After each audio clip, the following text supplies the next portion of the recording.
Queridos hermanos, percebimos que a igreja cristiana se multiplica más y más. La iglesia evangélica crece, crece más, y al crecer, crece también las denominaciones, ¿no? Las denominaciones se proliferan, se multiplican, y con el aumento del cristianismo y de las denominaciones, aumentan también, se proliferan y multiplican diversas prácticas. Y algunas de esas prácticas son prácticas bíblicas, otras son extrabíblicas y otras son antibíblicas. Las bíblicas es bueno porque edifican, ayudan a crecer. Las extrabíblicas, ¿qué es extrabíblicas? Son prácticas de enseñanza que no se encuentran en las escrituras. La escritura no apoya. Estas son peligrosas, no edificam. E há outras práticas que são antibíblicas. Essas sim, essas são herejias, essas são perigosíssimas. É veneno, a palavra veneno, veneno que mata, que destrui. Portanto, nós devemos estar sempre preocupados com quais são as práticas que fazem parte em nossa igreja. Hoje não vou predicar, hoje vou ensinar. Porque qual a diferença entre enseñanza e predicação, irmão? Em predicação nós aplicamos bastante. La enseñanza adquirimos conhecimento, não que não pueda ser aplicado, pero la preocupação maior é informar.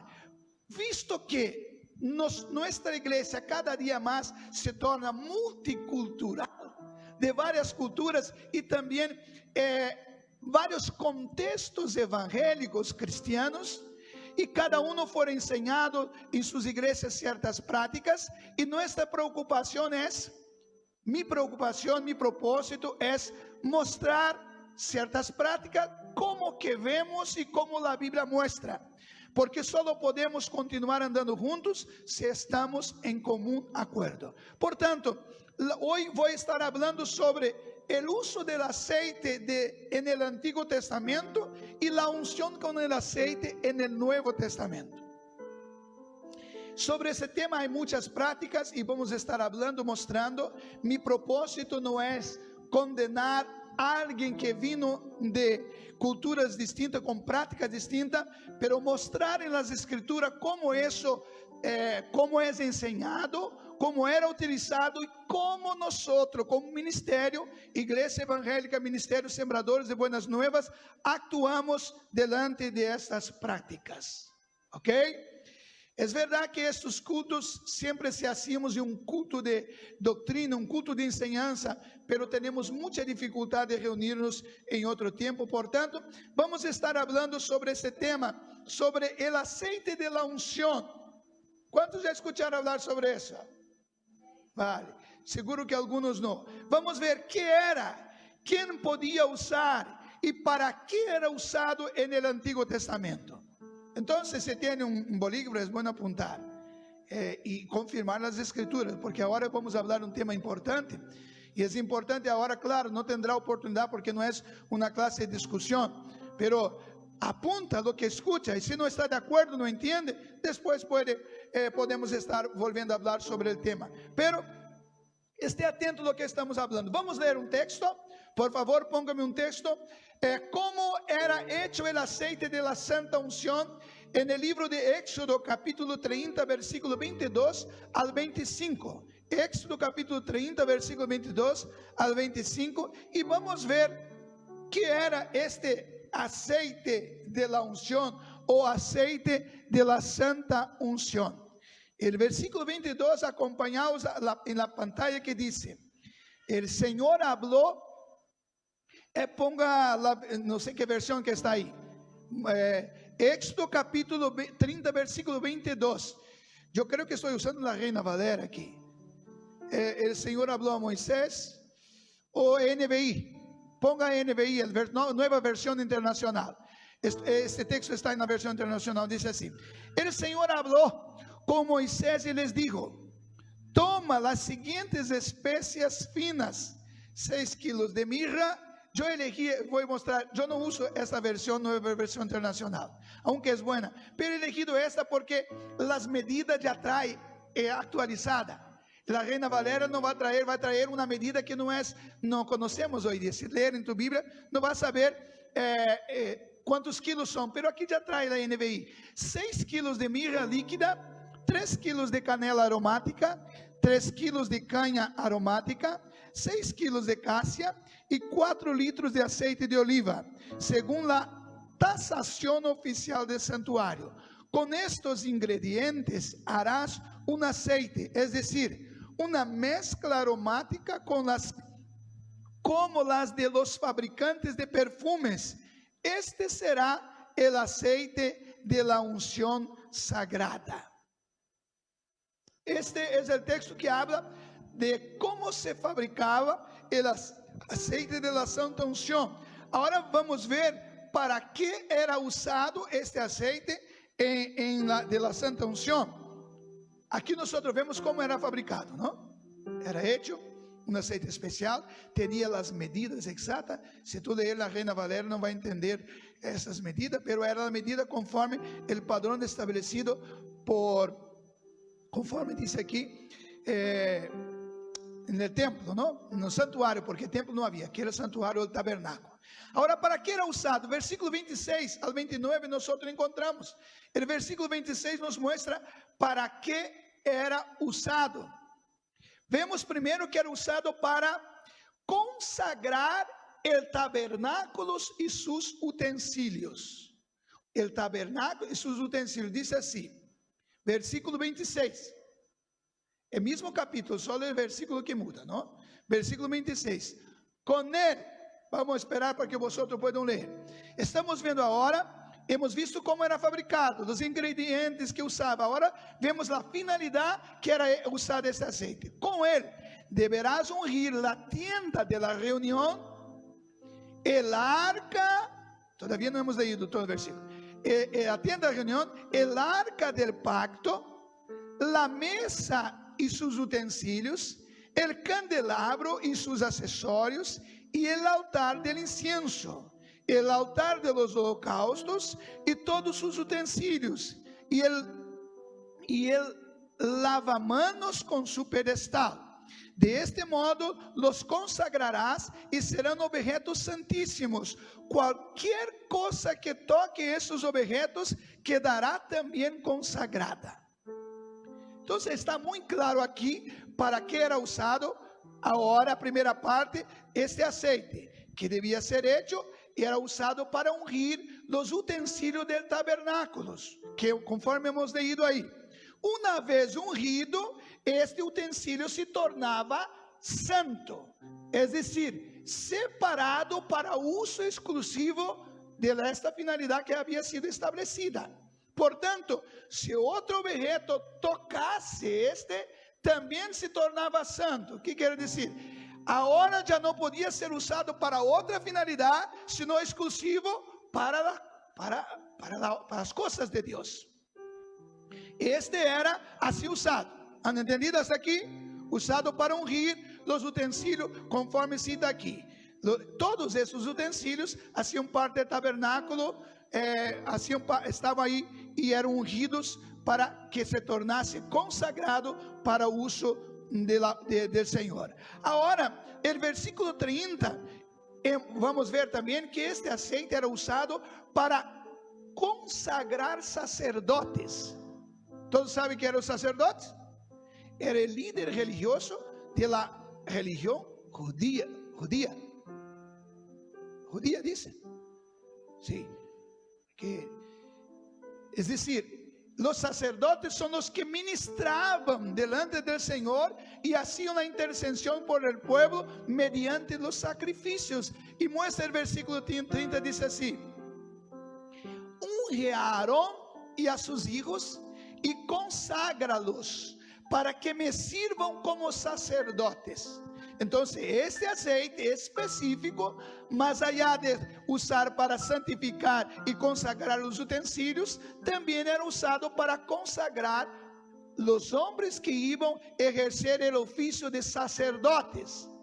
Era un sacerdote, era el que ministraba en el tabernáculo, y el sacerdote principal, que era el sumo sacerdote, que ofrecía una vez por año la expiación por toda la nación, que entraba en el lugar santísimo para ofrecer el sacrificio al Señor y interceder por la nación de Israel. Entonces, dos propósitos: consagrar los utensilios y consagrar los sacerdotes. Não está muito claro, hermano. Vemos também que era usado para consagrar profetas. 1 de Reis, capítulo 19, versículo 15 al 16.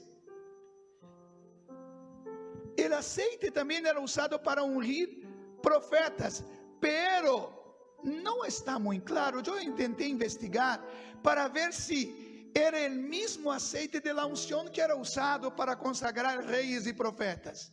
Ese era el mismo aceite que se usaba para consagrar el sacerdote. No encontré la explicación, no encontré ningún comentario diciendo que era el mismo. Lo que está claro que se usaba el aceite. Dice así el versículo 15 y 16. Y dijo Jehová: ve, vuélvete a tu camino por el desierto de Damasco, y llegarás y ungirás a Hazael por rey de Siria. Jehú, hijo de Nimsi, ungirás por rey sobre Israel, y Eliseo, hijo de Safat, de Abel Meola, ungirás para que sea profeta en tu lugar. Portanto, hemos visto nesse versículo que era usado para ungir reyes y también profetas, aunque no describe el proceso, la ceremonia de consagración, pero nos muestra claramente que el aceite era usado para ungir profetas. El rey, como por ejemplo Saúl. ¿Quién que ungió a Saúl como rey? ¿Quién se acuerda? ¿Quién ungió el rey de Israel, Saúl? El primer rey. Alguien sabe. Samuel ungió a Saúl, pero no solo a Saúl, ungió a otro rey. ¿Cuál fue el segundo rey de Israel? David. Ese todo se acuerda. David es famoso, ¿no? David, la Biblia dice que tomó el cuerno de aceite, no se sabe si realmente era el mismo aceite, pero era el aceite, fue a la casa de Isaí y ungió a David, uno de los 8 hijos, me parece, de Isaí, como rey de Israel. Y encontramos entonces la práctica de uso del aceite para ungir rey, profetas y sacerdote, y en este caso el aceite especial, con toda seguridad podemos decir, para ungir los utensilios del templo o del tabernáculo en ese tiempo, y también los sacerdotes. Primera parte. Ahora, restricciones cuanto al uso del aceite de la santa unción. Volvemos a Éxodo capítulo 30, versículo 31 a 33. Y vamos a ver que este aceite había algunas restricciones quanto ao uso. Não estamos falando de nada do Novo Testamento todavía, del Antiguo. Del versículo 31.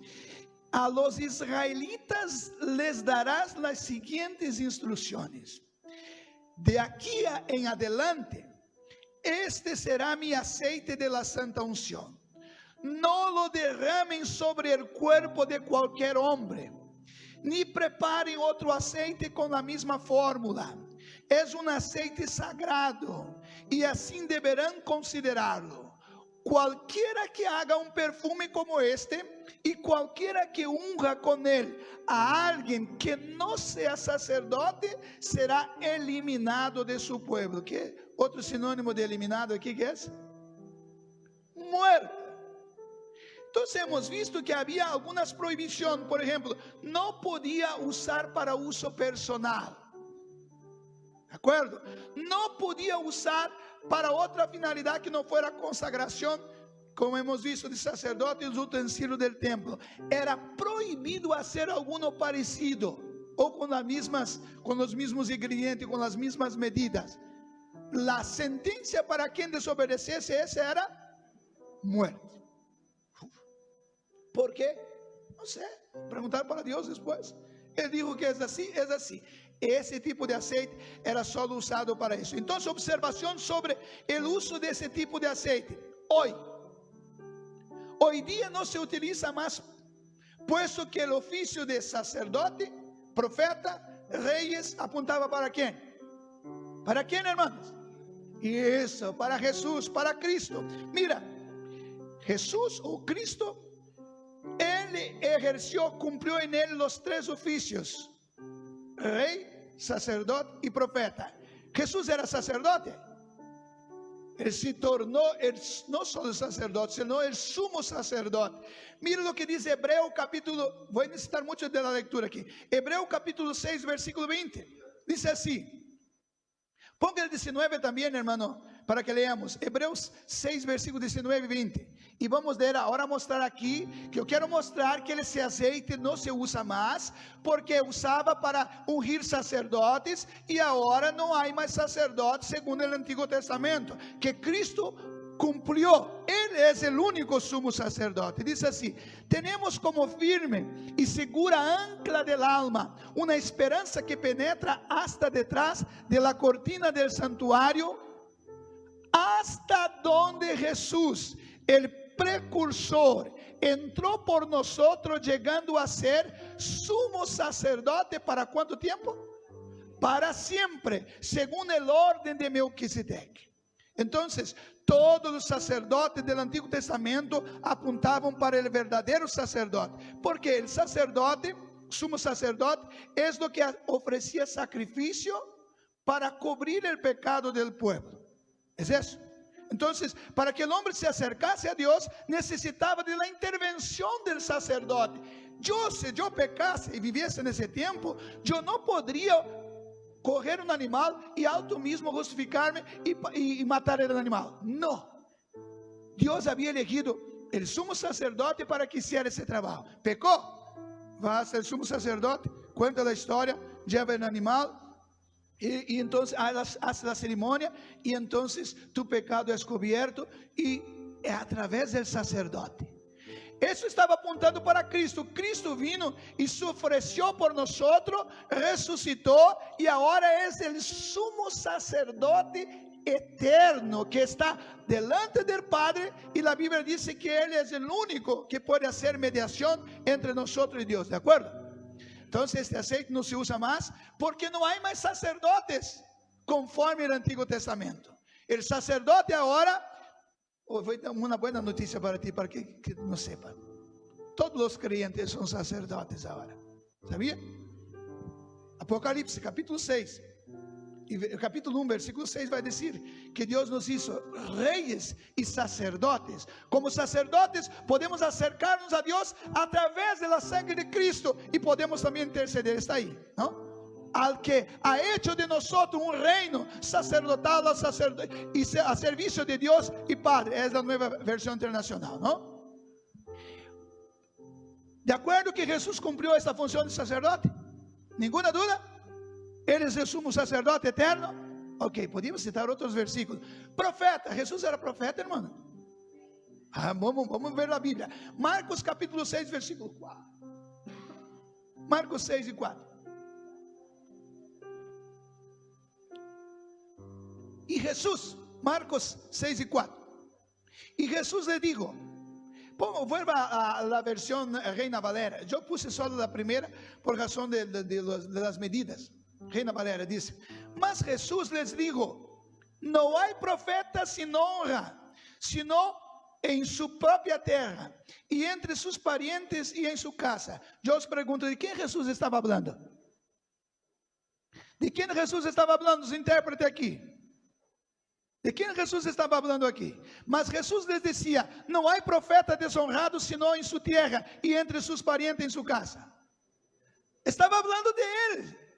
Está diciendo, yo no me reconocen como profeta aquí, porque solo un profeta solo no tiene honra, a no ser en su propia tierra. Entonces, Jesús es, yo sé que no estoy aquí, pero Dios levantará en medio de sus hermanos un profeta, y a este oiréis. Vamos a leer Lucas capítulo 13, versículo 33, quizás un versículo más para convenceros. Dice así, Lucas 13 y 33. Dice así. Vamos ver de quién está hablando ese versículo. Empero, sin embargo, es menester o es debo seguir mi camino. ¿Es esa versión? ¿No? ¿Cuál versión que es esa? Vamos a leer. Es menester que hoy y mañana, sin embargo, es necesario que hoy y mañana y pasado mañana siga mi camino. ¿Quién está hablando aquí? ¿Quién, hermanos? Jesús. ¿Y por qué? No es posible que un profeta muera de Jerusalén. Jesús está se considerando que profeta, está diciendo, un profeta, yo tenho que estar aqui e vou seguir mañana e vou seguir mi camino, porque um profeta hay que morir aqui dentro, não pode morir fuera. ¿De acuerdo? Entonces se cumplió. Jesús también como profeta, como rey. Jesús era rey. Vamos ver, la Biblia. Rey, Mateo capítulo 2, versículo 1 y 2. Mateo capítulo 2, versículo 1 y 2. Dice, quando ele está delante de Pilato, dice assim: quando Jesús nació en Belén, no es ese, y de Judea, en días del rey Herodes, vinieron del oriente a Jerusalén unos magos, versículo siguiente, diciendo: ¿dónde está el rey de los judíos que ha nacido? Porque su estrella hemos visto en el oriente y venimos a adorarle. Para los magos Jesús era rey, porque el mensaje fue: hoy ha nacido en Belén el rey. Jesús fue el único que nació rey, porque todos los reyes nacen ¿qué? Príncipe. Pero Jesús ya nació rey. Por ejemplo, Juan capítulo 18, versículo 37. Mira lo que Jesús delante de Pilatos. Pilatos dijo a Jesús: así que tú eres rey, o luego tú eres rey. Y Jesús dijo: tú dices que soy. Para esto he nacido y para esto he venido al mundo, para dar testimonio de la verdad. Y Pilatos afirma: tú eres rey. Y Jesús dijo: tú dices, para eso he venido. Pero Jesús dejó muy claro que su reino no era de este mundo, ¿no? Porque si fuera de este mundo, Jesús dijo que sus súbditos lucharían por él. Entonces, ¿por qué no se usa más el aceite de la santa unción hoy? Porque estos cumplieron su propósito, que apuntaba para Cristo, que cumplió el oficio de rey, sacerdote y profeta. ¿Hasta aquí, ok? Ahora, ¿cómo hemos visto el uso del aceite? Como hemos visto, el uso del aceite era usado para ungir el tabernáculo, en el templo también después, y sus utensilios, porque era el lugar donde Dios habitaba y se manifestaba. Mira, vamos a leer, no puse el versículo aquí, me olvidé. Éxodo capítulo 40, versículo 34 al 38. Lo que quiero mostrar, hermanos, aquí con eso, es que que hemos visto que en el Antiguo Testamento el aceite era usado para ungir, como hemos visto, el templo, los utensilios, porque era el lugar donde Dios se manifestaba. Para que Dios se manifieste en un lugar, necesita que ese lugar esté muy bien, muy bien. Dios no manifiesta en lugar impuro, onde hay lugar para el pecado. Entonces, para que Dios manifestase, que manifestaba sobre el tabernáculo, vamos a leer, versículo 34, dice así: entonces la nube cubrió la tienda de reunión y la gloria del Señor llenó el tabernáculo. Versículo 35, ¿todos saben lo que es el tabernáculo? ¿Te acuerdas la tienda que Moisés construyó en el desierto durante los 40 años? Ese era el tabernáculo. Moisés no podía entrar en la tienda de reunión, porque la nube estaba sobre ella y la gloria del Señor llenaba el tabernáculo. Versículo 30. Y en todas sus jornadas, cuando la nube se alzaba de sobre el tabernáculo, los hijos de Israel se ponían en marcha. Pero si la nube no se alzaba, ellos no se ponían en marcha hasta el día en que se alzaba. Versículo 30. Porque la nube del Señor estaba de día sobre el tabernáculo, y de noche había fuego allí, y a la vista de toda la casa de Israel en todas sus jornadas. Entonces nosotros vemos que Dios consagró ese lugar, porque era el lugar donde su presencia habitaba. Todos los días, constantemente, de día y de noche. De día manifestado por una columna de nube, y de noche una columna de fuego, en ese lugar que era santificado. Ahora, En el templo también encontramos, segundo Crónicas, capítulo 5, versículo 13 y 14. Nosotros también encontramos la misma circunstancia. Dice así, segundo Crónicas, capítulo 5, versículo 13. Quando sonavam, pois, as trompetas e cantavam todos a una para alabar e dar graça a Jeová, à medida que alçavam a voz com trompetas e símbolos e outros instrumentos de música, e alabavam a Jeová dizendo, este é o momento em que Salomão traz o arca del pacto al templo, e diz assim, porque és bueno, porque su misericordia es para siempre. Entonces la casa se llenó de una nube, la casa de Jehová. No podían los sacerdotes estar allí para ministrar por causa de la nube, porque la gloria de Jehová había llenado la casa de Dios. Hemos visto entonces que en ese tiempo era ungido, consagrado, porque era el lugar donde Dios habitaba. Ahora, hoy día no hay más tabernáculo, hay tabernáculo. Hay templo.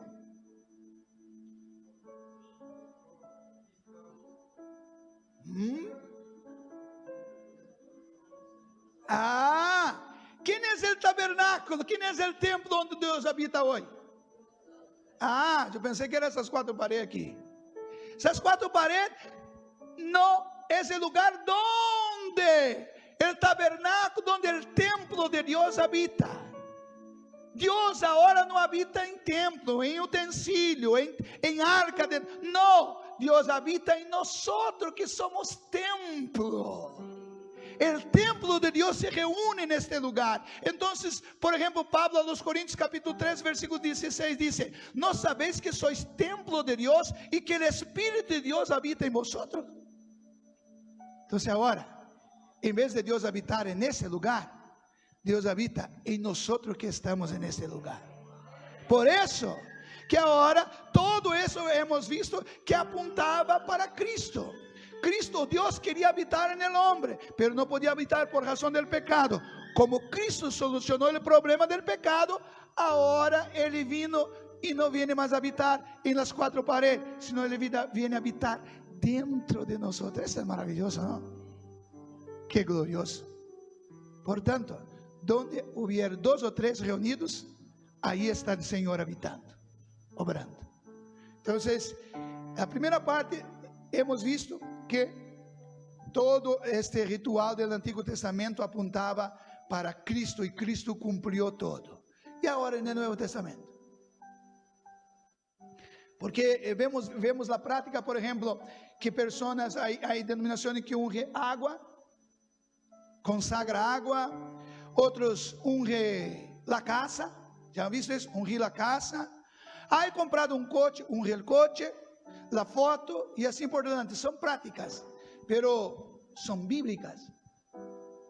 Otros unge umbral de la puerta, la rosa ungida y así por delante. Y ahora tenemos que ir para la palabra para ver lo que enseña sobre eso. Si tú vienes de una iglesia que tenía esa práctica, voy a adelantar que nosotros no tenemos. Y voy a mostrar por qué que nosotros no la tenemos. ¿Ok? Cuanto al Antiguo Testamento, no se puede ungir más con base en el Antiguo Testamento. ¿De acuerdo aquí? ¿Ok? Ahora vamos para el Nuevo. Uso del aceite en el Nuevo Testamento. ¿Cómo era usado? El aceite es usado para muchas finalidades, como por ejemplo, como combustible para alimentar las lámparas. ¿De acuerdo que el aceite? Hasta poco tiempo usábamos eso, ¿no? Para alimentar el fuego, ¿no? El Antiguo Testamento también se usaba. ¿Te acuerdas la parábola de las vírgenes? Cuando salieron con sus cántaros y una no llevaba aceite lo suficiente, apagó. También es usado para ungir los pies o la cabeza de los huéspedes como señal de bienvenida. Jesús en la casa del fariseo, ¿te acuerdas? Jesús llegó en la casa de un fariseo, entró, estaba en la mesa, llegó una mujer con una botella de aceite, con perfume, y comenzó a derramar sobre los pies y secar con sus cabellos. Y el fariseo dijo así: si este fuera profeta, sabía muy bien qué clase de persona que está haciendo eso, una pecadora. Y Jesús cuenta una historia. Lucas capítulo 7, versículo 44. Vamos Vamos ler um pouco antes, capítulo 44. A partir do versículo, não me acordo do versículo, já puse versículo 44 adelante, pelo versículo 40 por aí adelante, vamos ver. Porque el hombre Jesús, Simón, así. Entonces Jesús cuenta una historia y después dice así: entonces respondiendo Jesús le dijo: Simón, una cosa tengo que decirte. Y él le dijo: di, maestro. Un acreedor tenía 2 deudores. El uno le debía 500 denarios y el otro 50. Y no teniendo ellos con qué pagar, perdonó a ambos. Di pues, ¿cuál de ellos le amará más? Eso después de la murmuración de ese fariseo, que dijo, si supiera que era una mujer pecadora, no le permitía eso. Respondió Simón, dijo: pienso que es aquel a quien perdonó más. Y él le dijo: rectamente has juzgado. Y vuelto a la mujer, dijo a Simón: ¿ves esa mujer? Entré en tu casa y no me diste agua para mis pies, mas esta ha regado mis pies con lágrimas y los ha enjugado con sus cabellos. Siguiente. Y no me diste beso, mas esta desde que entré no ha cesado de besar mis pies. No ungiste mi cabeza con aceite, mas esta ha ungido con perfume mis pies. Por lo cual te digo que sus muchos pecados le son perdonados, porque amó mucho. Mas aquele a quien se le perdona poco, poco ama. Entonces vemos también que era usado como era usado el aceite para la protección, hoy como se usa para proteger la piel, ¿no? Las cremas, era una especie de crema para proteger contra el sol y tantas cosas. Usaban como perfume porque en su tiempo no se duchaba como nosotros nos duchamos hoy, ¿no? En Israel, seco. Entonces el perfume ayudaba también para eso, ¿no? Ahora, también era usado en el Nuevo Testamento como usos medicinales. La parábola del buen samaritano, ¿te acuerdas? Del hombre que cayó en las manos del salteador y fue herido. Y el buen samaritano se acercó y entre las cosas que hizo, echó vino y ¿qué más? Y aceite. ¿Oh? Y ató las heridas. Es decir, el aceite también se sabe que tiene propiedades curativas, dice, medicinales. Y entonces era usado también como un remedio, como algo que podía ayudar a sanar la enfermedad. Pero el aceite también es usado en el Nuevo Testamento como curación. Y eso solo encontramos en 2 textos de la Biblia. Y quería leer los 2 con vosotros. Marcos capítulo 6, versículo 13.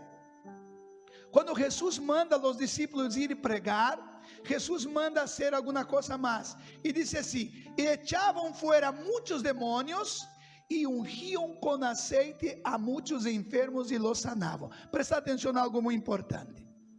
Aquí ungir no tiene el mismo significado que en el Antiguo Testamento. En el Antiguo Testamento el aceite era usado para ungir, y al ungir, lo que acontecía con la cosa ungida, se tornaba santo.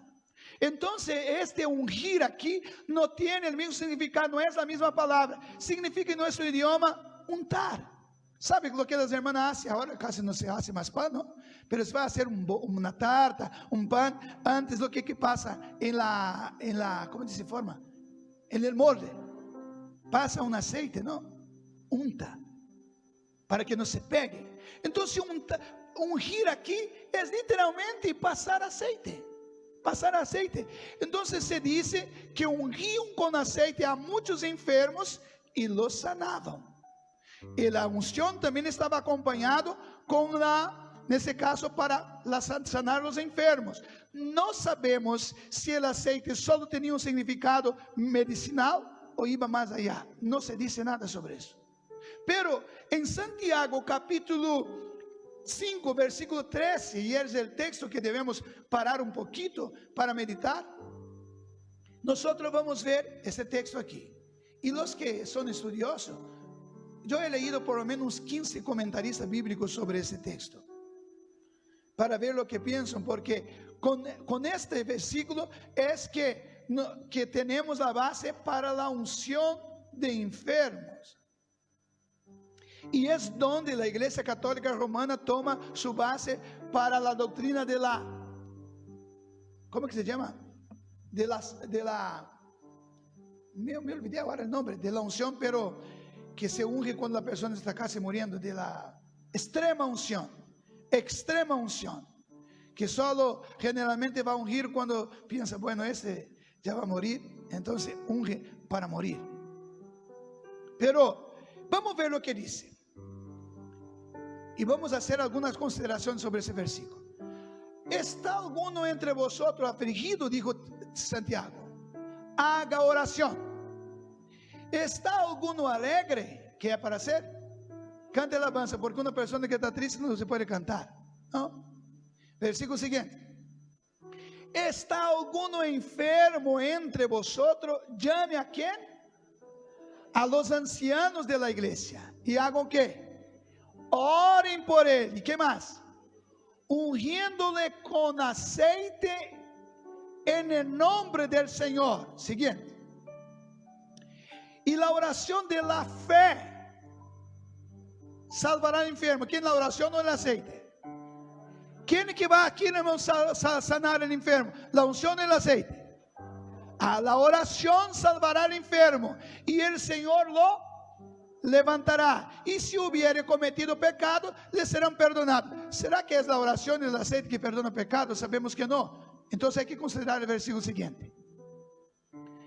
Confesaos vuestras ofensas uno a otros, vuestros pecados, y orad uno por los otros para que seáis sanados. La oración de un justo puede mucho. Volvamos al texto, versículo 13. La primera cosa que debemos preguntarnos, primero, es ver que tanto en el Antiguo cuanto en el Nuevo Testamento, el aceite había sido usado como medicina, como hemos visto en la parábola del buen samaritano. El Antiguo Testamento también se usaba, pero Marcos también registra el uso del aceite en el proceso de la curación, como también hemos leído. Pero lo que Marcos no deja claro, si el uso era solo medicinal o tenía algún sentido espiritual. Todavía en Santiago, este texto que hemos leído, encontramos el uso acompañado de la oración. En Marcos no dice que oraban, ungían y sanaban, simplesmente dice que pasaban aceite, ungían y curaban.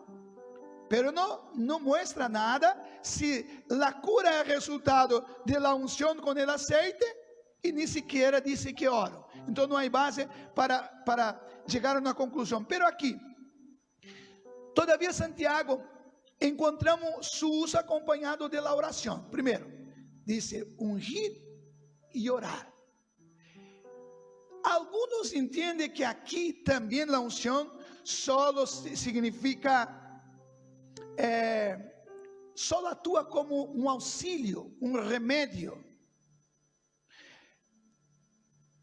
Y no tiene otra idea más allá de eso.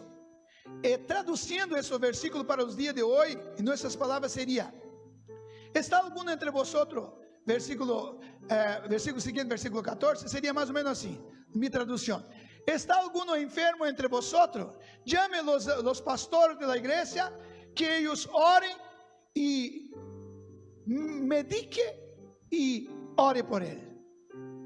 Los que interpretan que el aceite solo tiene no sentido de remedio, sería lo mismo que decir así: va, medique la persona y ore por la persona. Hay algunas iglesias que no aceptan la unción con aceite. ¿Y cómo que actuaríamos nosotros? Si fuera realmente esa interpretación, está correcto. Pero me parece que va más allá de que eso. Entonces, los que están, no es un texto muy claro. Si vosotros piensan que es fácil, lean y van para los comentaristas bíblicos y vosotros van a ver que no es tan sencillo. Pero algunos entienden entonces que solo significa como un remedio. En otras palabras, medique el enfermo y ore por él. Pero lo que nos llama atención es que la unción es acompañado de la oración, lo que parece dejar claro que el significado de la unción va más allá de un simple medio de natural de curación, sino que tenía también significado espiritual, puesto que se la administraba en el nombre del Señor. Primera cosa que debemos preguntarnos: ¿por qué el escritor dice para ungir en el nombre del Señor?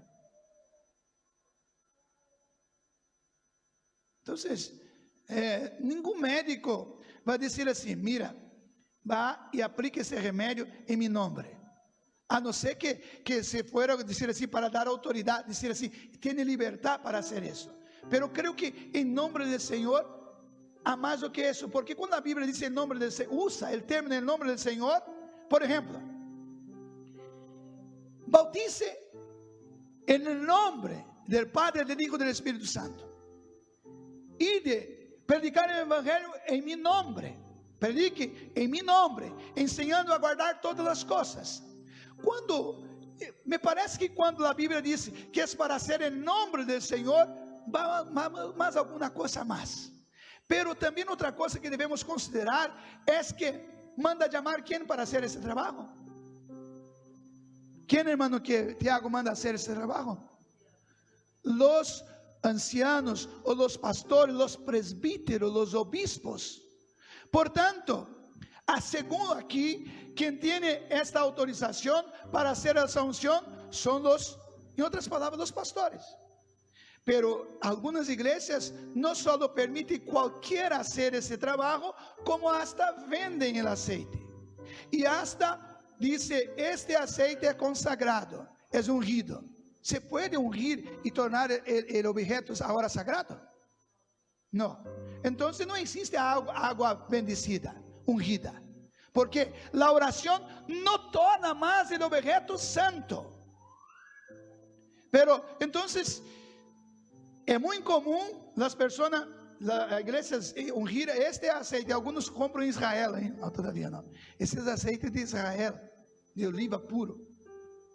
Y está ungido y consagrado por el fulano de tal. No. Y ahora podéis tomar ese aceite y podéis ungir tus utensilios. Ahora van a tornar santos. Entonces, llama las autoridades religiosas, los pastores, los presbíteros, los obreros, para que hagan ese trabajo. También otra cosa que debemos que percibir aquí, que dice, sino que tenía también significado espiritual, puesto que se le administraba en el nombre del Señor y por los presbíteros de la iglesia, ungiéndole con aceite en el nombre del Señor.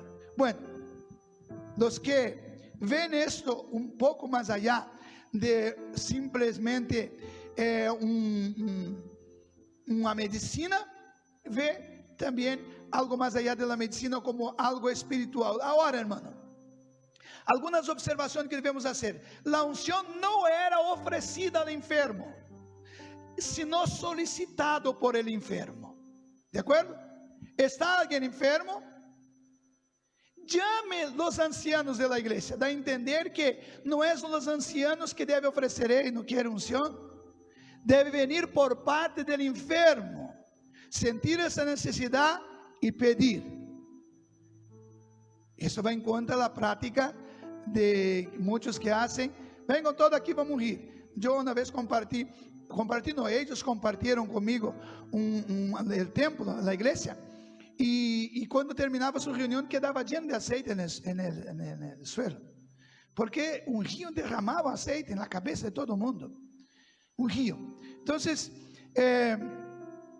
la unción debe venir a pedido del enfermo. La unción debía ser ministrada por los presbíteros de la iglesia, es decir, los pastores. Llame los ancianos. Y me parece que no era costumbre hacer, hasta mismo, claro que aquí no se reunían como iglesia, pero me parece que la unción era más hecha en la casa donde la persona estaba enferma, ¿no? No era el aceite que sanaba el enfermo, como hemos visto, sino la oración de la fe. La oración de la fe salvará al enfermo y el Señor lo levantará. Entonces, danos a entender que la enfermedad podría ser consecuencia también de pecados. Primero, volviendo aquí para repetir. La unción era hecha por los pastores, entonces no era hecho por cualquier persona en el buen sentido, porque nadie es cualquiera, ¿entiende? Mas era hecho por los pastores, porque si tú ves la palabra obispo, que es lo mismo que presbítero o anciano, líderes de la iglesia. También hemos visto que era llamado, la persona era solicitado para hacer ese trabajo. Y que entendemos que va un poco más allá de la cuestión de medicina, porque manda ser en el nombre del Señor y debía ser por los oficiales de la iglesia. Entonces da a entender que va un poco más allá. No nos explica cómo actúa la unción, no nos explica. No sabemos cómo funciona. La Biblia no explica, pero hay muchas cosas que nosotros no entendemos cómo funciona, pero es bíblico. Por ejemplo, el ayuno. ¿Ya has estudiado sobre el ayuno? Si tú estudiar un poquito, va a ver que estamos un poco con dificultad de explicar cómo funciona el ayuno, cómo actúa en la vida del creyente. La Biblia simplemente dice así, unas cosas de los ayunos. Jesús dijo, esta especie de demonio no sale sino con ayuno y oración. Pero no explica cómo funciona el ayuno. Estoy ayunando. ¿Qué está pasando en mí, en el mundo espiritual? La Biblia no explica, pero la Biblia manda hacer. Y nosotros no solo tenemos que hacer las cosas que entendemos cómo funciona, pero debemos hacer porque la Biblia lo manda hacer. Por ejemplo, no necesita ser un experto en agricultura para sembrar y cosechar. No necesita entender cómo funciona el proceso de germinar la semilla, crecer. No necesita entender. Lo que tú tienes que hacer es lo que la propia principio, la ley de la sembradura nos muestra. Ponga en la tierra, rega, y no necesita hacer nada, va a crecer y va a producir frutos. Y nosotros hacemos y cosechamos, aún sin entender cómo funciona. Entonces la cuestión de la unción, no hay mucha explicación en la Biblia. No hay muy cómo que funciona, pero encontramos apoyo para hacer con esos criterios. Si alguien no hace, no condenamos que no hace, porque también podía interpretar, decir, no hacemos por esta cuestión. Pero quien hace, hay también apoyo bíblico, pero no de cualquier manera. Podemos ver que una cosa es no estar muy claro y hacemos porque no está muy claro. Otra cosa es desobedecer. Si la Biblia dice que es para los obispos hacer la unción y dejamos otro hacer, ¿eso sería una cosa bíblica, extra bíblica o antibíblica?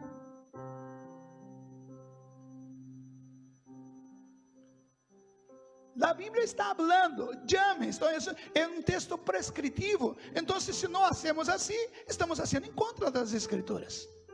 ¿Ok? Ahora, danos a entender, hermanos, que algunos creen también que esta enfermedad podría estar relacionada a una enfermedad como consecuencia de pecados. ¿Por qué que podemos pensar así?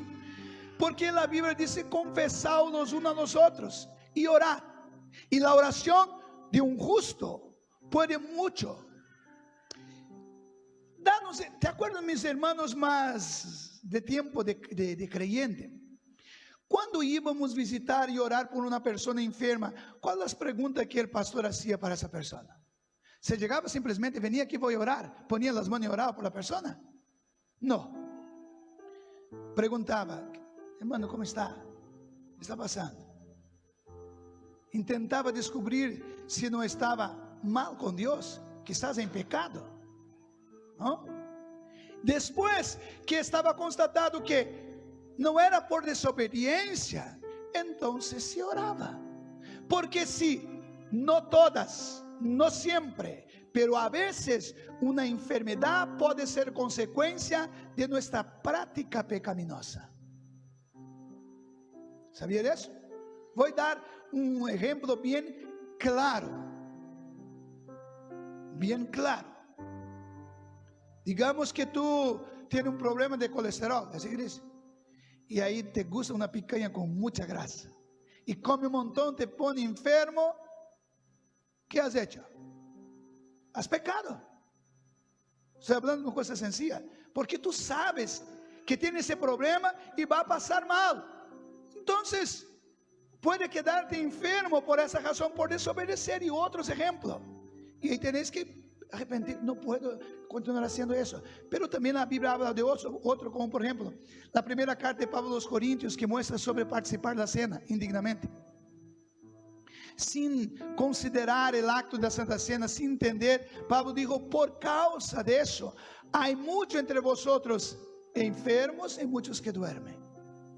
Y esa enfermedad es más que una enfermedad espiritual, es a veces enfermedad física. A veces muchas enfermedades pueden estar relacionadas con la desobediencia, con pecado. Y si estamos en pecado, en desobediencia a la palabra de Dios, ¿pensáis vosotros que es lo suficiente ungir y orar por esa persona? ¿Qué necesita para que esta oración sea eficaz? Que la persona se arrepienta, reconozca que ha fallado, pida perdón, confese, y así oremos, y así el Señor va a salvar, va a curar. Ese salvar aquí no es salvar en el sentido del infierno, es salvar, es sanar el enfermo.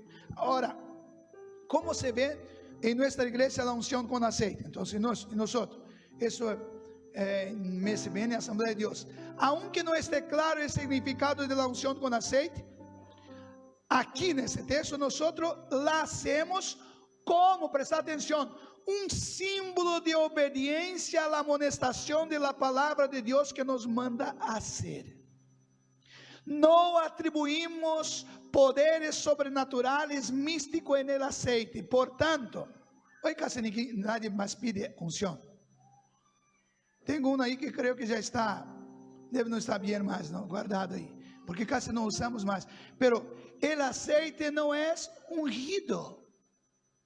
Yo tengo un aceite ungido, no existe aceite ungido. Ele não é santo, não tem poder místico em esse aceite. É um aceite normal, simplesmente usamos para ungir o enfermo. ¿Sabe por qué otro argumento que no puse aquí, hermano? Que creo que va más allá de lo natural. Por lo siguiente, imagina, un aceite tiene poderes medicinales. Pero el aceite creo que tiene un poder medicinal sobre alguna herida externa. Imagina que tú tienes un problema en tu hígado. ¿Será que pasar aceite aquí va a tener algún efecto en tu hígado que está por dentro? No creo. El aceite era puesto en las heridas, ¿no? Entonces, pero si interpretamos así, si así fue lo correcto, entonces no podíamos ungir con aceite todas las personas. Y aquí manda ungir los enfermos. ¿Ok? Es un argumento más a favor. Ahora, nosotros practicamos cuando la persona pide por los ancianos, por los pastores, por los presbíteros de la iglesia, como símbolo de obediencia y amonestación de la palabra de Dios que nos manda hacer. ¿Está alguien enfermo entre vosotros? Llame a los presbíteros, ore por él, ungiéndolo con aceite en el nombre del Señor. Como símbolo de obediencia. Él mandó, no entiendo mucho bien, pero mandó hacer, así estamos haciendo. Pero no atribuimos poder sobrenatural en el aceite, porque quien sana es la oración de la fe. Para que algo funcione, bueno, esse argumento já é de outras observações que queria fazer com vosotros, para que oremos. En el Nuevo Testamento no se usa el aceite para ungir o consagrar objetos como ungir casa, coche, foto, agua, y así por delante. Pastor, pero mi iglesia hace y funciona. Aqui não estamos discutindo se funciona ou não funciona. Estamos discutindo se é bíblico. Porque el hecho de funcionar no quiere decir que debemos hacer. Bueno, hay algunos que van en los centros de macumba para buscar la sanidad y a veces son sanados. Oh, pastor, eso funciona, ya he ido y funcionó. ¿Por qué funciona? ¿Va? Hay que ver si es bíblico. Entonces la discusión no es si funciona. Pastor, pero funciona. Mira, yo bebí un copo de agua que el pastor oró y consagró y fui sanado de una enfermedad. ¿Funcionó? Funcionó. No voy a discutir si funcionó o no funcionó. La discusión es, ¿Dios manda hacer eso? No. Portanto, nadie puede obligarme a hacer. A Bíblia não manda, no registra. Ah, pastor, pero los aventales de Pablo eram llevados e poniam os enfermos e eles eram sanados e demônios saliam. Pero Pablo mandou ser assim, é uma doutrina, é uma enseñanza. Pablo dijo assim: mira, quando vosotros não podeis ir, saque a roupa de vosso corpo e manda e expulsa o demônio, ponga. Não, a Bíblia registra algo que hacían, pero não é uma enseñanza. Se alguém quer fazer, lleva mi corbata, quer fazer, não vou dizer que é uma herejia, que está pecando, pero se tu me dices que é para hacer, isso é antibíblico, porque a Bíblia não manda ser. Há que sempre prestar atenção no texto, se o texto é prescritivo ou descritivo, se simplesmente descreve um acontecimento ou se manda a ser. E nesse caso, a Bíblia diz que poniam os enfermos para que na calle, para que por lo menos a sombra de Pedro, quando passasse, pudesse tocar nos enfermos. Pero Pedro dijo assim: mira, se vosotros não podeis ir, ponga os enfermos, a sombra de vosotros vai sanar. Não, não é enseñanza bíblica. Então, não usamos para ungir nenhuma coisa. Outra coisa, também não se utiliza para consagrar ministros, como presbíteros. La práctica en el Nuevo Testamento para consagrar o ordenar ministro era la imposición de manos por parte de los líderes. Hoy existen algunos medios evangélicos que la persona va a ungir, ¿sabe lo que hace? Va a ungir como pastor. Corre, ya he visto ungir con 12 litros de aceite, no era uno, 12. 12 litros. Derramar na cabeça 12 litros de aceite, como se quanto mais aceite, mais ungido fuera. En el Nuevo Testamento não encontramos a ordenação de obreros derramando aceite, ¿de acuerdo? Quizás estou chocando a alguno aqui, pero estou falando da Bíblia. Tu vai ler todo o Nuevo Testamento e não vai encontrar algunos sendo ungidos com aceite, sino consagrado com a mano de quem? De los pastores, de los obreros. Portanto, la separación o la ordenación al ministerio era hecho por los obreros, por los pastores de la iglesia, con la imposición de mano. Por ejemplo, en la institución de los diáconos, Hechos capítulo 6, versículos 5 y 6 dice así: agradó la propuesta a toda la multitud, y eligieron a Esteban, varón lleno del Espíritu Santo, a Felipe, a Prócoro, a Nicanor, a Timón, a Parmenas y a Nicolás, prosélito de Antioquía, a los cuales presentaron ante los apóstoles, quienes orando les impusieron las manos. No dice que derramaron aceite para ungir los diáconos. ¿Y por qué que ellos no hicieron? Llevaron para los apóstoles a hacer eso. Hechos capítulo 13, versículo 2 al 3. La ordenación de Pablo a la obra misionera. Dice así: ministrando estos al Señor y ayunando, dijo el Espíritu Santo: apartadme a Barnabé y a Saulo para la obra que os he llamado. Entonces, habiendo ayunado y orado, les impusieron las manos y los despidieron. Entonces, en el Nuevo Testamento, nuestra práctica hoy, vamos a ordenar diácono, presbítero, evangelista o pastor, es a través de la imposición de mano. No derramamos aceite. Pastor, pero quien derrama aceite no está consagrado. Está también. Está pecando. Depende como entiende eso. Porque se está atribuyendo un poder mágico en el aceite, está pecando. Porque es contra la Biblia. ¿Vale? Entonces no hacemos esto. Un resumen para terminar de todo lo que hemos visto. El aceite de la santa unción era usado para ungir sacerdotes, possivelmente reis e profetas. Estes 3 oficios ou ministérios se cumpriram em Cristo, portanto, não se deve usar mais. El aceite de la santa unción también era usado para consagrar los utensilios del tabernáculo y del templo. El tabernáculo y el templo era el lugar donde Dios se manifestaba. En el Nuevo Testamento, Dios no más se manifiesta en templo, sino en nosotros. ¿De acuerdo? En el Nuevo Testamento no se usa aceite para consagrar objeto, cosa, foto. ¿De acuerdo? Me acuerdo, hermano, que uma vez uma irmã chegou para mim e disse assim, me trajo, e disse, pastor, meu esposo me abandonou, e Deus, me senti, Deus falou comigo, e trajo uma botella de miel, e digo assim, Deus falou comigo, se tu ungir mi anillo com esta botella de miel, meu esposo irá volver. E agora como hago? Dejo de lado isso, intento falar com a irmã para saber de onde vem, como foi sua educação espiritual. E então he visto de onde venia, e eu dije, mira, irmã, com todo carinho e respeito, não há apoio para fazer isso. Mas se tu crê, vou orar, Jesus vai trazer tu esposo. Mas não necessita ungir, não é bíblico isso. Vale, pastor, vale. Orei, e Jesus trago seu esposo de verdade. Então, são honestos, hermanos, as coisas não bíblicas, extra bíblicas, não glorificam, não servem, não é perda de tempo. É perigoso roubar a glória que pertence a Deus.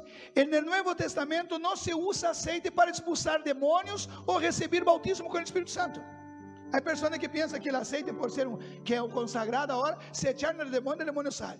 É igual nas películas, não? De los vampiros que correm a cruz e põem a cruz queima. É mais ou menos assim. Então, o aceite não expulsa demônio. Quem que expulsa demônio? Jesus. Usado para bautismo com o Espírito Santo. Derrama aceite, ungir, e aí o Espírito Santo. Não, irmão, nós já temos o Espírito Santo do creyente. Então, não usamos para isso. A unção com aceite no Novo Testamento a los enfermos deve ser ministrada por los presbíteros de la igreja a pedido del enfermo. Aunque não esté claro o significado da unção com aceite, se era simplesmente medicinal ou iba mais allá de esto, nós lo hacemos como símbolo de obediência a la amonestação de la palavra de Deus que nos manda assim hacer. E nada mais que isso. Portanto, em nosso meio, em nossa igreja e ministério, que tu haces parte, nós atendemos assim. Creio que estamos muito bem centrados. Não estamos em um extremo e nem sequer outro. Se lo hacemos, hacemos com ordem, com cuidado, conforme a Bíblia nos orienta. Pastor, pero o que serve para mim todo isso? Bueno, hermano, mira, se tu tens costume de beber água consagrada, isso não glorifica a Deus, porque vai atribuir algo que a Bíblia não ensina. É peligroso valorar a água, o aceite também. Porque quando uma pessoa derrama o aceite, porque entende que há um poder místico nisso, e não há. E toda a glória tem que ser para o Senhor. Portanto, meus queridos irmãos, essa é a enseñança que queria trazer. Há outras que quando vou vendo necessidade, tenho que ir ensinando, porque é meu dever como pastor. Porque nenhum outro pastor vai vir ensinar isso ou outros temas. Portanto, de tempo em tempo, vamos elegir um domingo para ensinar algum tema importante que pensamos, assim que vamos vendo a necessidade da igreja, ok?